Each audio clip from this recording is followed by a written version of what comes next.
Bonjour, je suis Maria Safanelli et je travaille chez Engie. Mais comme beaucoup de jeunes, j'ai encore quelques questions sur les futurs de notre énergie. Donc aujourd'hui, on va parler d'un sujet très important, la recherche et l'innovation dans la gestion de l'énergie et comment la recherche elle contribue pour un réseau électrique plus stable. Pour en discuter, je suis là avec Coralie Carpieux et Sydney Castan. Ils travaillent chez Laborelec, qui c'est le centre de recherche d'Engie. Et tous les jours, ils travaillent pour améliorer l'avenir de notre énergie. Bienvenue Sydney, Coralie. Bonjour, ravie d'être ici. Bonjour. Vous êtes prêts? Oui, bien sûr, allons-y. Let's go. On y va.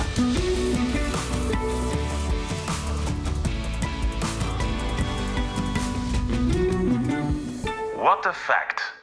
Alors, nous allons commencer par la première rubrique. Nous avons reçu quelques questions de jeunes. Voulez-vous savoir? Oui, bien sûr. Allons-y. Allons-y. Ok, on va voir.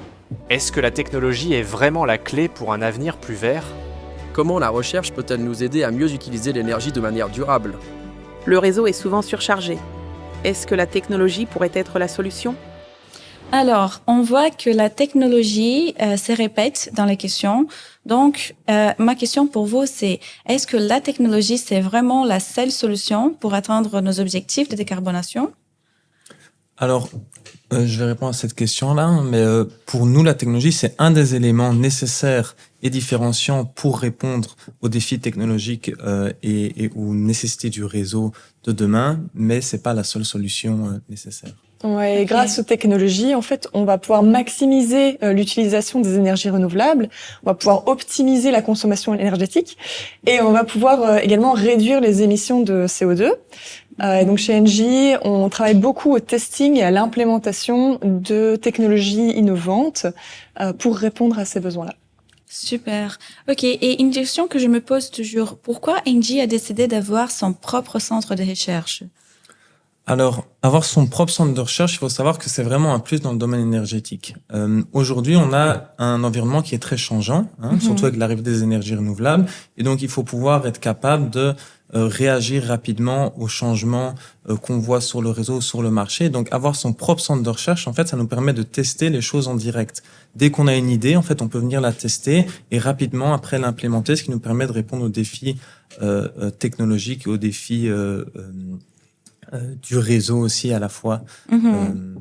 Je comprends. De je vois. stabilité du réseau. Exactement. Est-ce que vous pouvez, juste pour comprendre un peu plus, vous pouvez nous donner deux exemples concrets des projets sur lesquels vous travaillez aujourd'hui?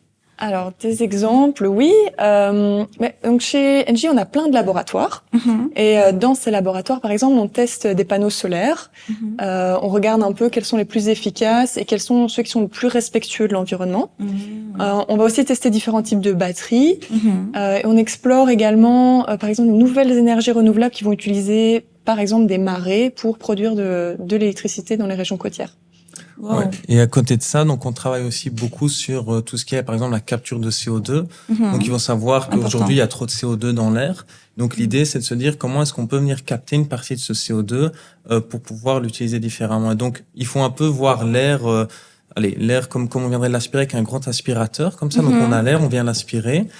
Et alors, à travers différents filtres et réactions chimiques, en fait, on va venir isoler le CO2. Une fois qu'on aura isolé le CO2, on va pouvoir soit l'injecter sous terre, et comme ça, il contribuera pas au réchauffement climatique, ou alors on va pouvoir l'injecter dans des produits de construction ou des carburants ou dans d'autres sous-éléments, et donc comme ça, il contribuera pas non plus au réchauffement climatique. Wow, c'est super. C'est très bien de savoir qu'en plus de ne pas émettre de CO2, on pourra aussi capturer et enlever les CO2 de l'atmosphère. Super. Ouais. Et alors, à côté de ça, je dirais un dernier sujet sur lequel on travaille beaucoup, c'est tout ce qui est plutôt aider nos clients industriels par rapport à la flexibilité. Et donc, nos clients industriels, ils ont des besoins énergétiques de leur site. Leur site consomme de l'énergie. À côté, on a le réseau électrique aussi. Et donc, nous, on va les aider à proposer des solutions qui vont un peu combiner les deux. Donc, c'est là où on parle beaucoup de flexibilité. Ah, la flexibilité aussi. Ouais. Super. Je pense qu'on est au bon moment de passer à la deuxième rubrique. Tu en prends plein la charge. Je vous explique. On a reçu aussi une dernière question d'un jeune. Je vous invite à répondre. C'est un peu plus complexe, parfois difficile. Vous êtes prêts? Ouais, allons-y. On y va. Hello, moi c'est Dorothée. Alors on parle souvent de la flexibilité de notre énergie, mais qu'est-ce que cela signifie vraiment? Alors, c'est vrai que chez Engie, on parle beaucoup de flexibilité tous les jours. Ça fait partie de notre stratégie, mais c'est pas très clair parfois. Donc, Coralie, qu'est-ce que c'est la flexibilité? Alors, peut-être pour comprendre ce que c'est que la flexibilité, il faut déjà comprendre ce que c'est que l'équilibre sur le réseau électrique. Donc d'un côté, on a la production d'électricité, donc faite par les énergies renouvelables, mais aussi les centrales nucléaires et les centrales thermiques. Et de l'autre côté, on a la consommation d'énergie, qui est de monsieur et madame tout le monde, donc le résidentiel. On a les transports également, on a les villes et on a aussi les industriels. Et donc, le réseau, il doit être constamment à l'équilibre. À chaque seconde. Or, on voit que ces dernières années, avec les énergies renouvelables, comme on peut pas contrôler le vent ou le soleil, mais on a beaucoup plus d'instabilité sur le réseau pour maintenir ce réseau à l'équilibre. Quand le réseau n'est pas à l'équilibre, on risque un blackout général et donc plus du tout d'électricité sur l'ensemble du réseau. Donc, c'est pas top. Et donc, qu'est-ce qu'on fait? On a besoin de flexibilité pour pouvoir adapter la consommation d'un côté et adapter la production de l'autre. Et donc, qu'est-ce qu'on fait? Par exemple, entre autres, il y a les batteries qu'on utilise, qui vont être connectées directement sur le réseau, qui vont, quand elles vont charger, elles vont en fait jouer sur la consommation. Et on va pouvoir augmenter la charge ou diminuer la charge. Et donc, on va pouvoir jouer sur cette consommation. Et quand elles vont décharger, en fait, elles vont jouer sur la production. Et de même, on va pouvoir augmenter ou diminuer la charge et donc augmenter ou diminuer la production. Et des batteries, on en a maintenant de plus en plus. On en a beaucoup dans les voitures électriques. Mais on remarque que donc ces voitures électriques, on va pas pouvoir les décharger pour aider à stabiliser le réseau. Parce que quand vous avez besoin de votre voiture, vous allez la décharger quand vous allez vous déplacer. Exactement. Par contre, on peut un peu adapter la charge pour essayer de charger votre voiture au moment où il y a le plus d'énergie renouvelable sur le réseau. Mais c'est pas à n'importe quel prix, puisqu'il faut quand même qu'à un moment, le moment où vous allez utiliser votre voiture, il faut qu'elle soit chargée. Donc on voit bien que pour une même technologie, on a une flexibilité, mais le gros défi, c'est de pouvoir exploiter cette flexibilité. Et donc, chez Engie, on travaille énormément au développement de systèmes intelligents qui vont permettre d'exploiter cette flexibilité et de stabiliser, in fine, le réseau. Ok, parfait. Donc, ça veut dire que la flexibilité, elle est complexe, mais nous avons des solutions.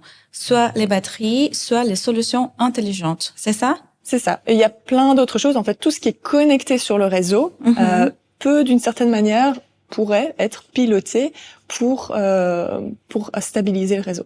Super, parfait. Écoute, je pense que j'ai beaucoup appris avec vous aujourd'hui. Merci beaucoup d'être là et merci beaucoup de votre expertise. Avec plaisir. Merci à toi. La flexibilité fait partie de la stratégie d'Engie et elle est cruciale pour un avenir plus durable. Voici les 3 points à retenir. Premier, la flexibilité, elle permet de garder les réseaux en équilibre, en adaptant la production et la consommation en temps réel pour éviter des pannes et des blackouts. Deuxième point, grâce aux technologies innovantes que nous testons chez Laborelec, comme les batteries pour le stockage de l'énergie ou les solutions intelligentes pour piloter la consommation, nous pouvons mieux utiliser les énergies renouvelables et rendre les réseaux plus stables. Troisième point, chez Laborelec, ils travaillent sur des projets passionnants, soit pour l'optimisation des panneaux solaires, sur les nouvelles sources d'énergie comme les marées, ou même des projets pour la capture et stockage de CO2, tout ça pour construire un avenir plus vert et plus résilient. Si vous voulez avoir plus d'informations, rendez-vous sur notre site web.